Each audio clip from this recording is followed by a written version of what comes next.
નમસ્કાર દર્શક મિત્રો, અવર રાઇટ્સ ન્યૂઝમાં આપનું હાર્દિક સ્વાગત છે। વડોદરા શહેરમાં માનનીય વડાપ્રધાન શ્રી નરેન્દ્ર મોદીના ભવ્ય રોડ શોને લઈ ભારતીય જનતા પાર્ટીના શહેર પ્રમુખ શ્રી ડોક્ટર જયપ્રકાશ સોની દ્વારા પત્રકાર પરિષદ યોજાઈ।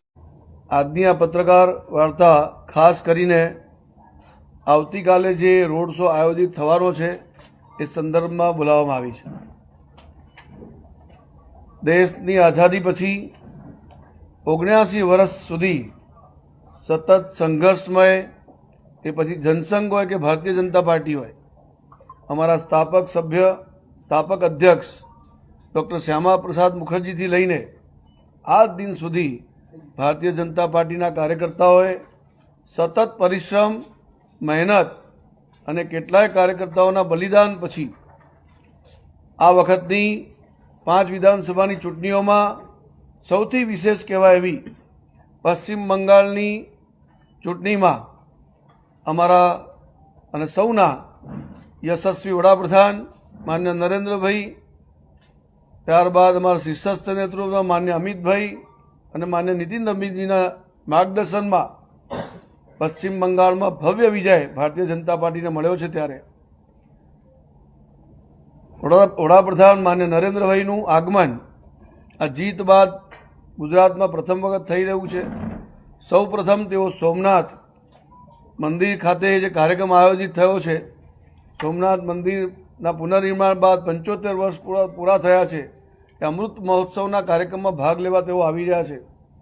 ત્યારે સાથે સાથે વડોદરા જેમની કર્મભૂમિ રહી છે એવા વડોદરા શહેરમાં પણ સરદાર ધામ પાટીદાર સમાજે જે નવનિર્મિત છાત્રાવાસ બનાવ્યું છે એના લોકાર્પણ કાર્યક્રમમાં જ્યારે આવી રહ્યા છે ત્યારે અને પશ્ચિમ બંગાળની આ ભવ્ય જીત બાદ આવ્યા છે ત્યારે એમનું સ્વાગત અને અભિવાદન કરવા માટે વડોદરાના નાગરિકોના માધ્યમથી આ રોડ શોનું આયોજન કરવામાં આવ્યું છે અને આવતીકાલે સાંજે 5:30 વાગે ગદા સર્કલ હરણીથી જૂના એરપોર્ટ સુધી આ રોડ શોનું આયોજન થયું છે।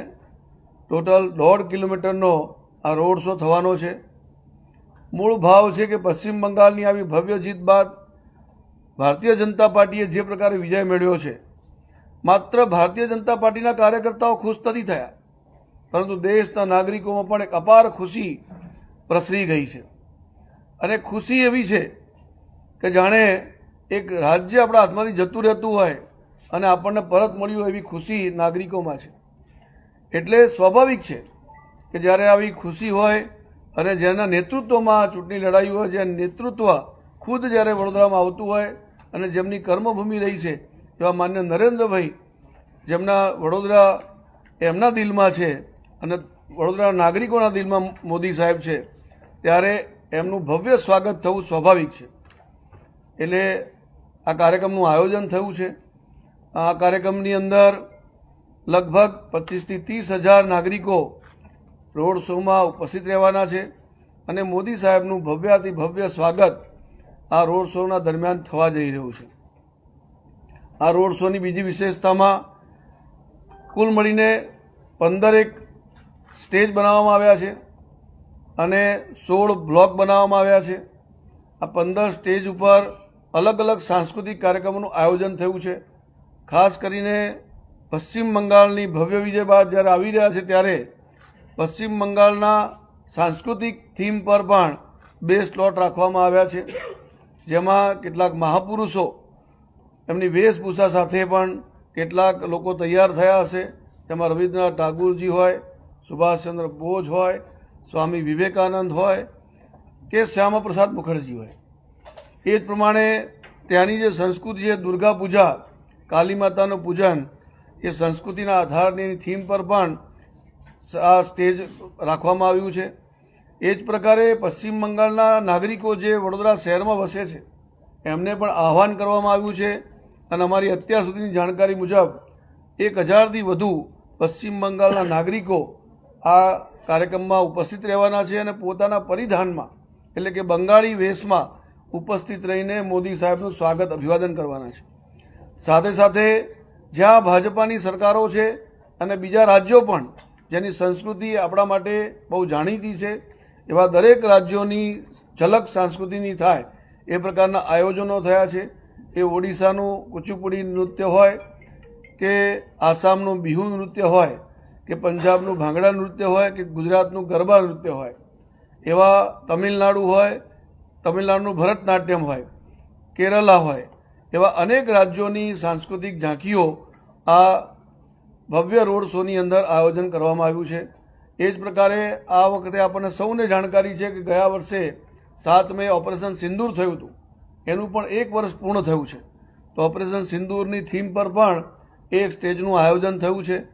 એવી રીતે જે પૂર્વ સૈનિકો છે એ પણ આ કાર્યક્રમમાં ઉપસ્થિત રહેવાના છે, એમના માટે પણ એક સ્ટેજની અલાયદી વ્યવસ્થા છે.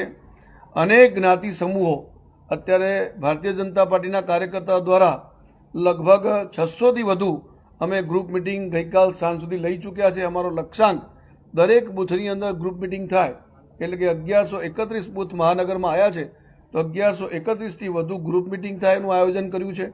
એ જ પ્રમાણે જ્ઞાતિ સમાજોના પણ સંમેલનો, અલગ અલગ ખારવા સમાજ, કહાર સમાજ, પ્રજાપતિ સમાજ, પંચાલ સમાજ, એવા અનેક સમાજોના જ્ઞાતિના સંમેલનો પણ આયોજિત થઈ રહ્યા છે. એમાં પણ 250થી 500ની સંખ્યામાં સમાજના આગેવાનો ઉપસ્થિત થઈ રહ્યા છે. તો આવા પ્રકારના આયોજનો દ્વારા દરેક સમાજનું, જ્ઞાતિનું આ ત્યાં રહે લોકો અને મોદી સાહેબનું ભવ્ય સ્વાગત થાય, અભિવાદન થાય, એવા પ્રકારના પ્રયાસો ભારતીય જનતા પાર્ટીના કાર્યકર્તાઓના માધ્યમથી નાગરિકો સુધી અમે પહોંચી રહ્યા છે. અને આપને જણાવીને ખૂબ આનંદ થાય કે નાગરિકોનો પણ ખૂબ સારો પ્રતિસાદ અમને મળી રહ્યો છે. એક ઓવરવેલ્મિંગ જેને કહી શકાય કે આપણે જે ધાર્યું હોય એના કરતાં પણ વધારે સારો પ્રતિસાદ અમને મળતો હોય. માત્ર આપણે વાત કરતાં પશ્ચિમ બંગાળની જ્યારે વાત કરીએ છીએ ત્યારે જ એમની આંખોમાં એકદમ ચમક આવી જાય છે, જાણે એમને ગુજરાતમાં જેવી જીત મળી હોય એના કરતાં વધારે ખુશી પશ્ચિમ બંગાળની આ ભવ્ય જીતની મળી હોય એવો અનુભવ અમારા કાર્યકર્તાઓને થઈ રહ્યો છે. અને મને લાગે છે કે અમે જે લક્ષ્યાંક રાખ્યો છે એના કરતાં પણ વધુ લોકો આ રોડ શોમાં આવે તો કંઈ નવાઈ નહીં. એ પ્રકારના ભવ્ય રોડ શોનું આયોજન આવતીકાલે થવા જઈ રહ્યું છે. આપના માધ્યમથી સૌ નાગરિકોને અપીલ કરું છું કે આપણા જ્યારે લોક લાડીલા યશસ્વી વડાપ્રધાન, જેમને વિશ્વમાં ભારતની એક અલગ ઓળખ આપી છે, એક ગુજરાતી તરીકે આપણા પનોતા પુત્ર હોવાના કારણે જ્યારે આપણી ગુજરાતની ધરતી પર ને એમની કર્મભૂમિ વડોદરામાં આવી રહ્યા હોય ત્યારે આપ સૌ નગરજનો આ મોદી સાહેબને વધાવવા માટે, એમના સ્વાગત અને અભિવાદન માટે આપ જરૂરથી સૌ આવીએ અને મોદી સાહેબનું આપણે સ્વાગત અને અભિવાદન કરીએ.